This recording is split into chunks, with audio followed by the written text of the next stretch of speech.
We mean nothing to you, huh? My sister-in-law sobbed when I refused to host again.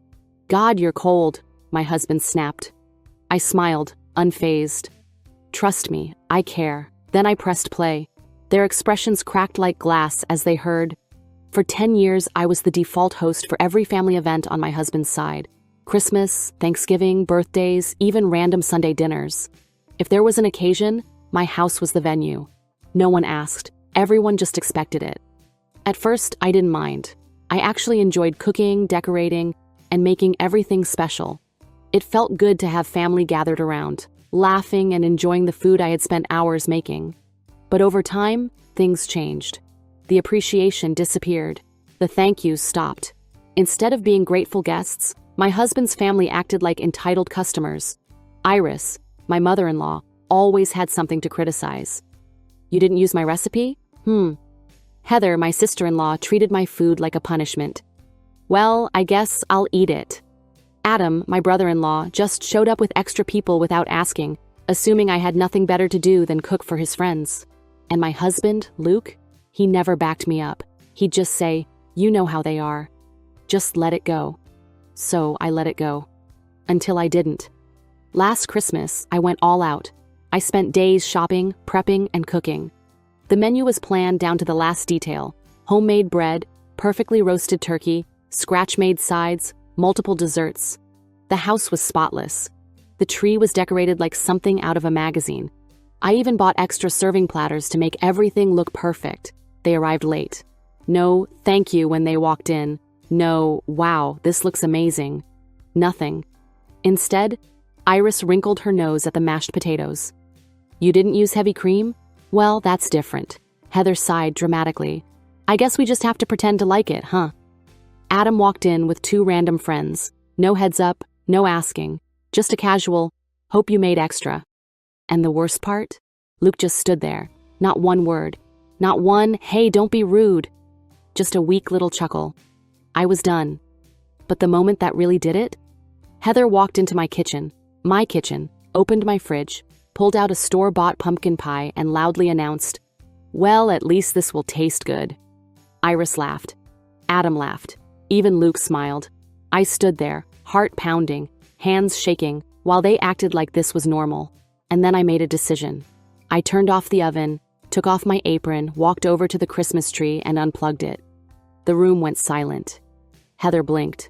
What are you doing? I turned to Luke. I'm done. I'm not hosting anymore, ever. The way his face fell was almost satisfying. Almost. The fake tears started immediately. Heather's eyes welled up. I guess you just don't care about this family. Iris gasped like I'd slapped her across the face. How could you say that? Adam muttered. Geez, it's just a joke. Don't be so sensitive. And Luke? Oh, he glared at me. How could you be so cold? He asked. I almost laughed in his face. After years of them treating me like free catering and housekeeping, I was the bad guy? That's when I remembered something. See, I have a habit of recording myself when I cook. It's a hobby. I like documenting recipes, talking through the process, sometimes even posting little videos. And guess what? That day I had recorded everything, every insult, every passive-aggressive comment, every entitled demand. I pulled out my phone and smiled. Oh, I care a lot, I said. That's why I recorded everything. Then I hit play. Oh, the look on their faces. Their own voices filled the room. Heather, in a smug tone. Well, at least this will taste good. Iris, in her usual condescending voice. You didn't use heavy cream? Adam, chuckling. Hope you made extra. Luke, with actual disgust in his voice, saying, How could you be so cold? Silence. Heather's tears dried up instantly. Iris's lips pressed into a thin line. Adam looked anywhere but at me. And Luke? He looked ashamed. Good. I tucked my phone away. So, I said, still think I'm cold? No one answered. I walked over to my coat, grabbed it, and turned to Luke. Dinner's in the fridge, help yourselves. Then I walked out the door. The texts started that night. Luke, you really embarrassed us. Heather, I don't know why you had to make a scene. Iris, we need to talk. I ignored them all. I went 3 months without hosting, cooking, or even responding to their guilt tripping. If they wanted family gatherings, They could figure it out themselves. And Luke? Oh, he learned real fast what it was like to be on the receiving end. Because when Easter rolled around, he tried hosting once. Just once. Iris complained the food wasn't made with love. Heather criticized his cooking. Adam showed up an hour late with even more uninvited guests. And Luke? Miserable. That's when he finally understood. That's when he came crawling back. And that's when I decided exactly how I was going to end this. For the first time in years, I was free. No planning, no stressing, no setting up tables, or figuring out if there was enough seating. And guess what? They survived. They still had their little get-togethers, just without me. At first, they acted like everything was fine. They took turns hosting, each of them pretending it was no big deal. But I knew better. I could feel the cracks forming. And then, the first explosion happened. It was Heather. One night, Luke came home looking like he'd just seen a ghost. I was sitting on the couch reading, when he dropped onto the armchair across from me, rubbing his face. "What's wrong?" I asked, not really caring, but knowing he'd tell me anyway. He let out a long sigh. "Heather lost it at dinner tonight." I raised an eyebrow. "Lost it how?" He shook his head. "She was hosting. She made spaghetti. Simple, right? Well, Mom said the sauce was too sweet. Adam said the pasta was overcooked. And then Heather just snapped. I waited. She threw the whole pot of sauce into the sink and told everyone to get out. I had to bite my lip to stop myself from laughing. Oh, how quickly the mighty fall. But it didn't end there. A few weeks later, it was Iris's turn to host. She loved to act like she was the perfect hostess, always finding new ways to throw passive-aggressive digs at me when I was hosting. This time, she cracked. Apparently, she forgot to take the ham out of the oven in time, and it ended up dry. Heather made a face and said, "At least this will taste good," mocking herself. Iris burst into tears. Adam, trying to be helpful, laughed and said, "Wow, now you know what it's like for us when Rosie cooks." The table went silent. Heather glared at him. Iris stormed off. Luke sat there watching his family fall apart, all because I had simply stepped away. The group chat went dead after that. Then, out of nowhere, Iris reached out to me. 3 months had passed since I stopped hosting. I got a text. "We need to talk. Can we meet for lunch?" I stared at my phone. My gut told me it was a trap, but curiosity got the best of me. So I agreed. We met at a small cafe. She was already there when I arrived, sipping her tea, her nails tapping against the cup. "Thanks for coming," she said too sweetly. "Sure," I kept my voice neutral. Then she went straight for it. "I was thinking, maybe you could host Christmas again this year. I know you needed a break, but you've had time now, right?" I almost laughed in her face. She looked at me with fake sincerity, acting like she was offering me some great honor, like she wasn't the same person who made my life hell for 10 years. I set my coffee down. "No." Her smile froze. "No?" I saw something flash in her eyes, something ugly. "Well," she said, tilting her head, "we're family, and family makes sacrifices." I held her gaze. "Oh, I sacrificed plenty. I was the one who cooked, cleaned, decorated, hosted, and then listened to all of you insult me. I don't owe you anything, Iris." Her lips pressed into a thin line. "I didn't mean it like that."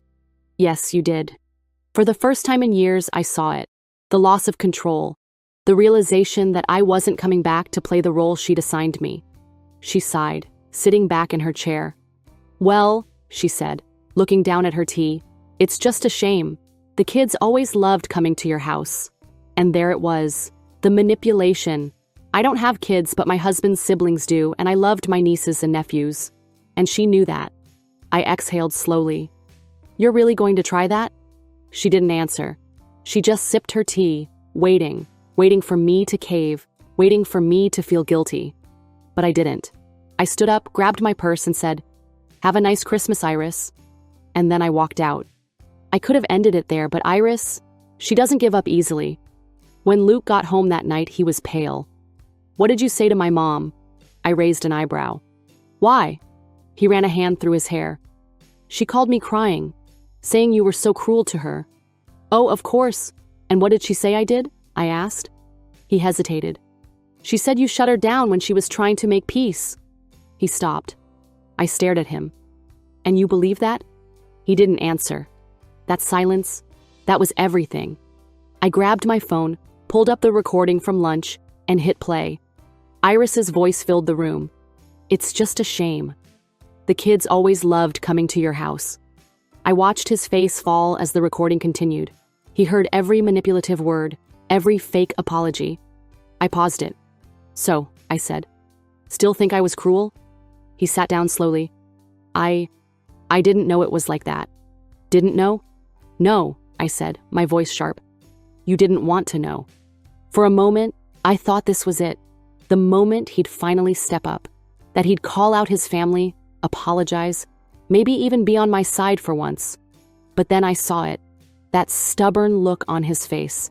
The one that said he wasn't ready to let go. She was just trying to talk to you, he muttered.